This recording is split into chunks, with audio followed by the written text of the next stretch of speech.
प्रिय विद्यार्थी साथियों, बीए, बीकॉम, बीएससी, बीएचएससी, बीबीए, बीसीए जैसे 6 कोर्सेज के फर्स्ट ईयर के विद्यार्थियों के लिए यह वीडियो अत्यंत ही महत्वपूर्ण है।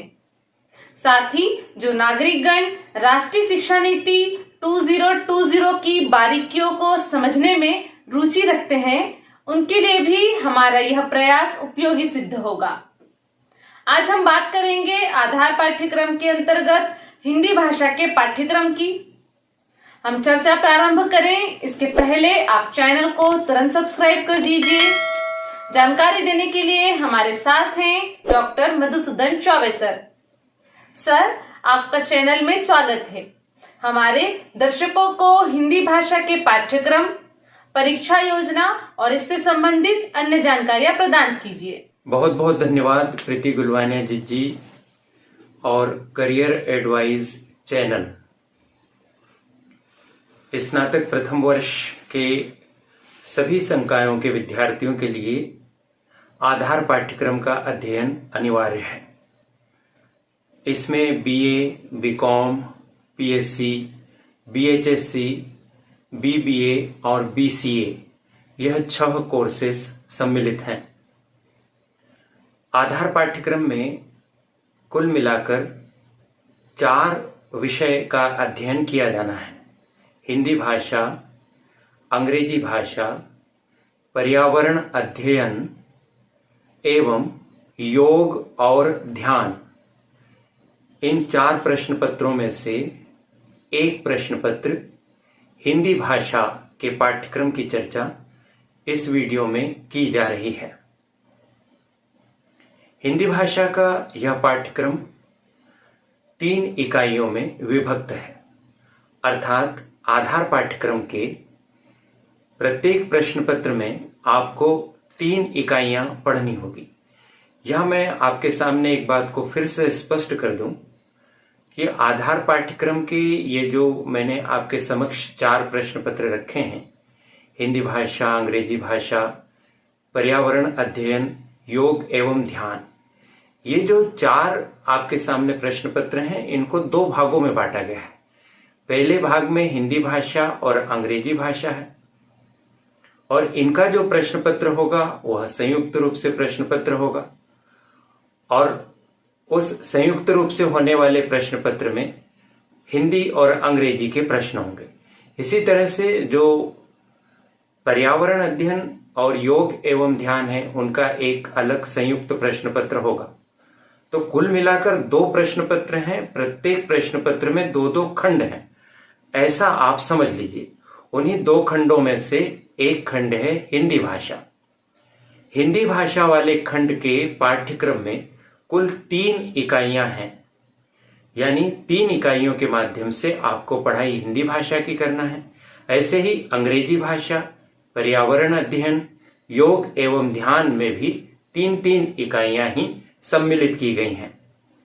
बात इस समय कर रहे हैं हम हिंदी भाषा वाले प्रश्न पत्र की।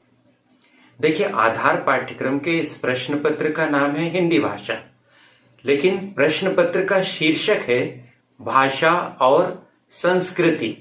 तो याद रखिएगा, भाषा और संस्कृति आप पढ़ने जा रहे हैं हिंदी भाषा के प्रश्न पत्र के अंतर्गत। भाषा और संस्कृति पढ़ाए जाने के पीछे उच्च शिक्षा विभाग मध्य प्रदेश शासन के क्या उद्देश्य हैं? इन उद्देश्यों को 6 बिंदुओं के माध्यम से विभाग के द्वारा स्पष्ट किया गया है। आप यदि उन उद्देश्यों को जान लेंगे तो आप ज्यादा मन लगाकर पढ़ाई कर सकेंगे और साथ ही साथ आपकी दिशा भी स्पष्ट रहेगी कि किन उद्देश्यों की प्राप्ति के लिए आप आधार पाठ्यक्रम में हिंदी भाषा के अंतर्गत भाषा और संस्कृति वाला कोर्स आप पढ़ रहे हैं। पहला उद्देश्य इसका यह बताया गया है कि उत्कृष्ट साहित्यिक पाठों के अध्ययन से रुचि का विकास करना। दूसरा उद्देश्य है सांस्कृतिक चेतना और राष्ट्रीय भावना का विकास करना। तीसरा उद्देश्य है भाषाई ज्ञान में वृद्धि करना। चौथा उद्देश्य है सामान्य शब्दावली और विशेष शब्दावली के अध्ययन द्वारा भाषा एवं संस्कृति बोध का विकास करना। पांचवा उद्देश्य है विशिष्ट शब्दावली, जिसमें बीज शब्द, जिन्हें हम अंग्रेजी में कीवर्ड्स कहते हैं, से परिचित करवाते हुए बोध के स्तर को और विकसित करना। छठा तथा अंतिम किंतु अत्यंत महत्वपूर्ण उद्देश्य है प्रतियोगी परीक्षाओं हेतु तैयार करना। विद्यार्थी साथियों, आप सब आगे चलकर प्रतियोगी परीक्षाएं देंगे और उसमें हिंदी भाषा की बड़ी महत्वपूर्ण भूमिका होती है। तो कोर्स को इस तरह से डिजाइन किया गया कि आपकी प्रतियोगी परीक्षाओं की भी तैयारी हो। यही कारण है कि करियर एडवाइस चैनल ने सबसे पहले आपको हिंदी भाषा के अध्ययन और अध्यापन की सुविधा उपलब्ध कराने का निर्णय लिया है। पाठ्यक्रम की इस चर्चा के बाद हम प्रत्येक इकाई के सभी पाठों की व्याख्या भी करेंगे, मूल पाठ भी प्रस्तुत करेंगे, उन पर बनने वाले प्रश्नोत्तरों से भी आपको अवगत कराएंगे और इस तरह से कोशिश करेंगे कि इन वीडियोस को सुनकर आप अपने आप को परीक्षा के लिए भली भांति तैयार कर लें और बहुत अच्छे अंक प्राप्त कर सकें। यानी कि घर बैठे आपकी तैयारी का पूरा बंदोबस्त किया जा रहा है। याद रखिए कि यह व्यवस्था आपकी सहायता के लिए बनाई गई है। चलिए आगे बढ़ते हैं। कुल कितने क्रेडिट के लिए हिंदी भाषा का यह पाठ्यक्रम तय किया गया है? जैसा कि आप जानते हैं, नई शिक्षा नीति क्रेडिट सिस्टम पर आधारित है। तो हिंदी भाषा के इस पाठ्यक्रम में आपके लिए 2 क्रेडिट की व्यवस्था की गई है। यानी आप इसे सफलतापूर्वक उत्तीर्ण करके 2 क्रेडिट अर्जित कर सकेंगे। कुल कितने अंकों का प्रश्न पत्र होगा? तो 50 अंकों के लिए यह प्रश्न पत्र होगा। उत्तीर्ण करने के लिए कितने अंक चाहिए होंगे? 17 अंक अगर आप प्राप्त कर लेते हैं तो आप इसमें उत्तीर्ण हो सकेंगे। ये थी प्रारंभिक किंतु उपयोगी बातें। अब हम पाठ्यक्रम को देखते हैं। जैसे कि अभी आपको बताया गया कि पाठ्यक्रम 3 इकाइयों के अंतर्गत संयोजित किया गया है और साथ ही साथ इसमें यह भी बताया गया है कि ये जो 3 इकाइयां हैं, इन 3 इकाइयों को पढ़ने में आपको महाविद्यालय के द्वारा 15 घंटे का समय दिया जाएगा। यानी 15 घंटे के विभिन्न व्याख्यानों के माध्यम से आप इन 3 इकाइयों के कोर्स को पूरा कर सकेंगे। सामान्यतः 1 घंटे का एक व्याख्यान अगर हम समझ लें तो कुल 15 व्याख्यान होंगे, अर्थात प्रत्येक इकाई के लिए 5 व्याख्यान की व्यवस्था होगी। अब इकाई 1 में अगर हम देखें तो इकाई 1 में 3 महत्वपूर्ण रचनाकारों के सुप्रसिद्ध पाठ शामिल किए गए हैं। इन पाठों में एक कविता है, एक कहानी है और एक व्यंग्य रचना है। हमारे देश के सुप्रसिद्ध कवि मैथिली शरण गुप्त की कविता रखी गई है। कविता का शीर्षक है मातृभूमि और साथ ही साथ में सिलेबस में यह भी अपेक्षा की गई कि हम मैथिली शरण गुप्त जी के जीवन परिचय से भी अवगत हों। यानी पहली इकाई का पहला खंड है मैथिली शरण गुप्त का परिचय और उनके द्वारा रचित कविता मातृभूमि। पहली इकाई का दूसरा खंड है प्रेमचंद जी का परिचय और प्रेमचंद जी की कहानी शतरंज के खिलाड़ी। पहली इकाई का तीसरा खंड शरद जोशी जी की व्यंग्य रचना है जिसका शीर्षक है जीप पर सवार इल्लियां। संभव है तो कल ही आपको जीप पर सवार इल्लियां सुनने के लिए मिल जाएगा एक वीडियो के माध्यम से। जब भी इस तरह की कहानी, कविता या व्यंग्य रचना या निबंध आदि को हम वीडियो के माध्यम से प्रस्तुत करेंगे तो हम कोशिश करेंगे कि उसके मूल पाठ के साथ किसी भी प्रकार का कोई परिवर्तन न हो और मूल पाठ ही आपको सुनने को मिले। ऐसे मूल पाठ को यदि हम 2, 3, 4 बार सुनेंगे तो वह हमें याद हो जाएगा और जब याद हो जाएगा तो उससे संबंधित उत्तर देने में भी सुविधा होगी और उसका जो शब्द भंडार है, वाक्य विन्यास है, शैली है, यह भी हमारे मनोमस्तिष्क में अच्छे से बैठ जाएगी और हम हमारे खुद के दैनिक जीवन में उस उत्कृष्ट भाषा शैली का उपयोग कर सकेंगे। इसलिए इन पाठों वाले वीडियोस को आप कई कई बार देखिए और सुनिए। इकाई 2 पर पहुंचते हैं। इकाई 2 में 4 खंड हैं। पहला खंड का शीर्षक दिया है वैचारिक, और इस शीर्षक के अंतर्गत लिखा गया है भारतीय भाषाओं में राम। यानी यहां पर आपको यह जानने के लिए मिलेगा कि भारत की जो विभिन्न भाषाएं हैं, हमारे संविधान में ही 22 भाषाओं का तो उल्लेख है। प्रत्येक भाषा में राम कथा, भगवान राम से संबंधित साहित्य, इसका उल्लेख विभिन्न आयामों के अंतर्गत हुआ है। तो आपको जानने का अवसर मिलेगा कि राम को अलग अलग भाषाओं के रचनाकारों ने किस तरह से उकेरा है। दूसरा खंड आचार्य रामचंद्र शुक्ल पर आधारित है। उनके जीवन परिचय को पढ़ते हुए उनके द्वारा लिखित एक भाव मूलक निबंध पढ़ना होगा, और इस भाव मूलक निबंध का शीर्षक है उत्साह। तीसरा खंड रामधारी सिंह दिनकर जी पर आधारित है। इसमें हमें दिनकर जी का परिचय और उनके द्वारा लिखा गया एक सुप्रसिद्ध पाठ जिसका शीर्षक है भारत एक है। यह संस्कृति विषयक पाठ है जिसमें भारत की एकता और अखंडता को रामधारी सिंह दिनकर जी ने एक शब्द चित्र के माध्यम से अभिव्यक्त किया है। चौथा खंड है आदि शंकराचार्य जी पर आधारित, जिसमें उनके जीवन और दर्शन को समझने का अवसर मिलेगा। इकाई 3 की अगर हम बात करें तो इकाई 3 में शब्दों और व्याकरण पर आधारित कुछ पाठ रखे गए हैं। जैसे पहला खंड है पर्यायवाची शब्द, जिसमें हमें विलोम शब्द, अनेक शब्द के लिए एक शब्द आदि का अध्ययन करना होगा। दूसरे खंड में संधि और उसके प्रकार, जो हिंदी व्याकरण का एक महत्वपूर्ण हिस्सा है, उसको हम यहां पर देखेंगे। और तीसरा खंड बीज शब्द, जिसको इंग्लिश में कीवर्ड्स कहते हैं, उसका उल्लेख करता है, और इसमें हमें पढ़ना होगा धर्म, अद्वैत, भाषा, अवधारणा, उदारीकरण आदि शब्दों की व्याख्या। इस तरह से यह 3 इकाइयों पर आधारित पूरा पाठ्यक्रम है। इन 3 इकाइयों की तैयारी के लिए आप किन किन पाठ्य सामग्री का उपयोग करेंगे, कौन से वो अध्ययन संसाधन हो सकते हैं जो आपकी तैयारी करवा सकते हैं।